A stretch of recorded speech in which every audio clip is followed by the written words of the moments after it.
Released nationwide earlier today on November 16, 2012, this biographical war drama was directed and produced by the always critically and commercially successful Steven Spielberg. The story of America's 16th president is an immensely fascinating and storied one, but unfortunately this lengthy 150-minute period film instead focuses on a single month, January 1865. The drama and history surrounding the 13th Amendment to the U.S. Constitution, which sought to abolish slavery, is examined in painstaking detail, with much of the plot playing out like a rejected West Wing script set in the 19th century. Amounting to little more than talking heads for the duration, the overwrought and endless exposition in Lincoln will turn off many viewers, even if it is expertly delivered and historically fascinating. Unfairly labeled and advertised as a biopic, this feature hardly comes close. In the title role, two-time Academy Award winner Daniel Day-Lewis is remarkably convincing as the soft-spoken but steadfast wartime president. The veteran actor entirely disappears into the role, delivering dozens of inspiring and moving monologues. Euclid's first common notion is this: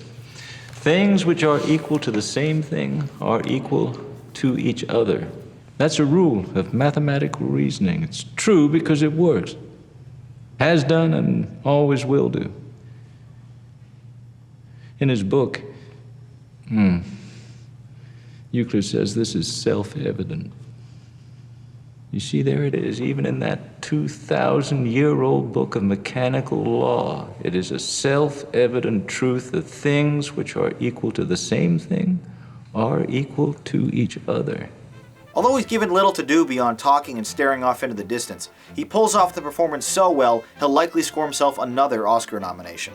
As First Lady, Sally Field is mostly regulated to complaining about her dead son in the few scenes she appears.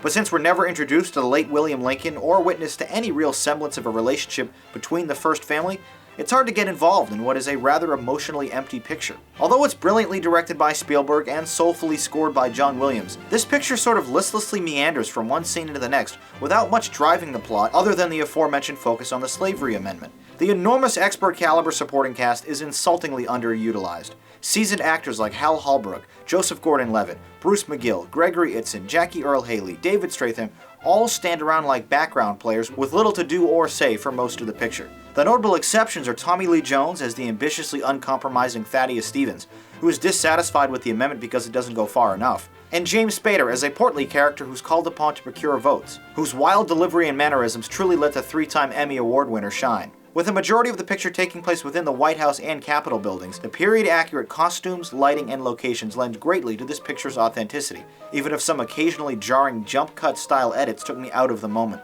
A hurried attempt to include Lincoln's assassination at the end of the movie only serves to weaken the overall purpose of the narrative. Up until the 2-hour mark, this film had nothing to do with Lincoln's personal life. Why start now? Considering the scope and importance of the subject material, and the ridiculously talented list of people involved, I expected much more here, but I was sadly disappointed. For its many faults, dense and lengthy script, and an unfocused story though, Lincoln is still intriguing historical politics, little else.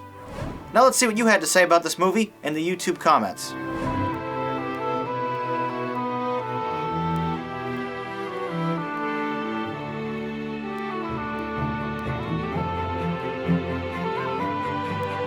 The Rate-O-Matic for Lincoln, a 9 and a 5.